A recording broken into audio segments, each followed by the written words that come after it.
అందరికీ నమస్కారం. 2 రోజుల క్రితం మాజీ ఐటీ మంత్రి గారు మన సోదరి ప్రస్తుత హోం మంత్రి అయిన వంగల్పూడి అనిత గారి గురించి మాట్లాడిన మాటలు మరొక్కసారి వైసీపీ పార్టీకి, వైసీపీ నాయకులకి, మహిళల పట్ల ఉన్న నీచమైన భావం ఈరోజు బయటపడింది. ఈరోజు మీ ఇంట్లోని వాళ్ళు మాత్రమే మహిళలు కాదు, మేమందరూ మహిళలమే. అమర్నాథ్ గారికి ఒకటే మాట, ఈ రోజు మీరు మా సోదరి అనిత గారి గురించి, ఆమె వస్త్రధారణ గురించి మాట్లాడిన మాటలు మీ ఇంట్లో ఉన్న మహిళల మీద మా సోషల్ మీడియా మాట్లాడితే మీరు ఎలా ఇబ్బంది పడతారో ఒకసారి ఆలోచించారా? మాది మంచి ప్రభుత్వం కాబట్టి అలాంటి పనులు వేయలేకపోతున్నాం. అయితే ఈ రోజు ప్రతి ఒక్కరు ఖండించాల్సిన అవసరం ఉందండి. ఎన్ని రోజులు ఇలా రాజకీయాల్లోకి వచ్చామని ప్రతి అడ్డమైన వాడు మాట్లాడుతుంటే ఎన్ని రోజులు ఊరుకోవాలి? ఈ రోజు అనిత గారు, మొన్నటికి మొన్న ప్రశాంతి రెడ్డి గారు, ఆ మధ్య మా సోదరి గల్లా మాధవి గారి గురించి ఇదే వైసీపీ నాయకులు ఆమెను రోడ్డు మీద జుత్తు పట్టి లాక్కెళ్తాం అన్నప్పుడే వాళ్ళని జుత్తు పట్టి పోలీస్ స్టేషన్ తీసుకొచ్చి కూర్చోపెట్టే చట్టాలు ఉండుంటే ఈ రోజు అనిత గారికి ఈ పరిస్థితి వచ్చుండేది కాదు. నిన్నటికి నిన్న సోదరి సౌమ్య గురించి అక్కడ లోకల్ నాయకులు ఇంతకన్నా నీచమైన భాషలో మాట్లాడుతున్నారు. మనం ఖండిస్తున్నాం, ప్రెస్ మీట్లు పెడుతున్నాం, వీళ్ళని నిలువరించే ఒక చట్టాన్ని తీసుకురాలేకపోతున్నాం. బాధగా ఉందండి. ఈ రోజు రాష్ట్రంలో కూటమి ప్రభుత్వంలో ఉంది, దేశంలో కూటమి ప్రభుత్వం అధికారంలో ఉంది. ఈ రోజు 33% రిజర్వేషన్లు ఇచ్చి చట్ట సభల్లో చట్టాలు చేసే స్థాయిలో మీరు ఉండాలని మాకు గౌరవం ఇస్తున్నారు. కానీ ఆ స్థాయికి వచ్చాక మా గౌరవాన్ని, మా హుందాతనాన్ని కాపాడుకునే చట్టాలు ఎక్కడున్నాయి? చట్టాలు చేయండి. ఈ రోజు ఏ వెధవైనా మా గురించి తప్పుడుగా మాట్లాడితే సాక్ష్యాలతో సహా అది తీసుకొని ఒక ఎమ్మెల్యే గాని, ఒక అధికారంలో ఉన్న వ్యక్తి గాని ఈ రోజు మేము పోలీసుల దగ్గరికి వెళ్ళి వీడు మా గురించి మాట్లాడుతున్నారని మేము ఇచ్చినప్పుడు కంప్లైంట్ వాడిని తీసుకొని వచ్చి పోలీస్ స్టేషన్ లో కూర్చోపెట్టిన రోజే ఈ రోజు హోంమంత్రి గారి మీద వచ్చినవి రేపు ఎవరి మీద రాకుండా ఉంటాయి. అవేమి చట్టాలు మనం చేయలేకపోతున్నాం. చాలా బాధగా ఉంది. ఈరోజు 33% రిజర్వేషన్లు ఇచ్చినప్పుడు మా గౌరవాన్ని, మా హుందాతనాన్ని కాపాడుకునే చట్టాలు కూడా మనం చేయాల్సిన అవసరం ఉంది.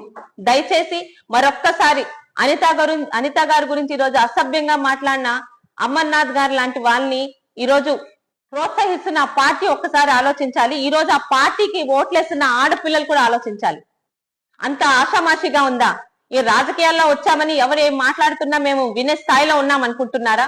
అయితే ఏవి ఈరోజు ఇష్టం వచ్చినట్టు మాట్లాడుతున్నారు. గత 5 సంవత్సరాలుగా ప్రతిపక్షంలో ఈరోజు ఇక్కడ ఉన్న ఒక మాజీ పశువుల మంత్రి గారు నోటికి వచ్చినట్టు మాట్లాడితే ఆ రోజు మన ప్రభుత్వం కాదు, ఏం చేయలేకపోయాం. కానీ ఈరోజు అధికారంలో ఉన్నాను అయినా ఇదో సోషల్ మీడియా ద్వారా అదే ధోరణిలో వెళ్తున్నారు. కారణం, సోషల్ మీడియాలో గాని బయట గాని నోటికి వచ్చినట్టు తిడితే ఒక మహిళని ఇటువంటి చట్టాలు లేవు వాళ్ళని శిక్షించడానికి.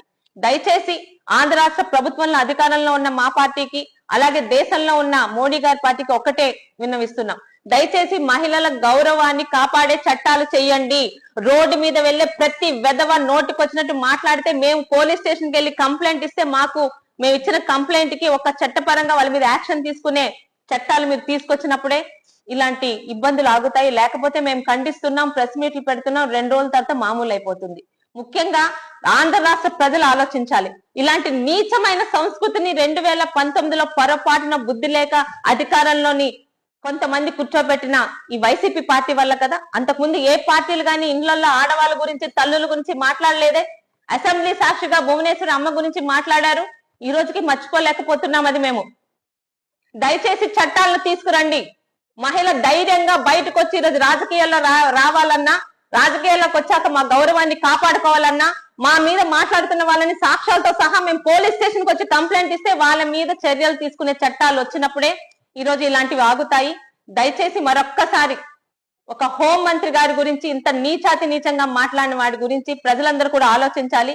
ఇలాంటి వాళ్ళని ప్రతి ఒక్క మహిళ కూడా సోషల్ మీడియా వేదికగా ఖండించాలని కోరుకుంటూ మీ సోదరి గౌతు శిరీష.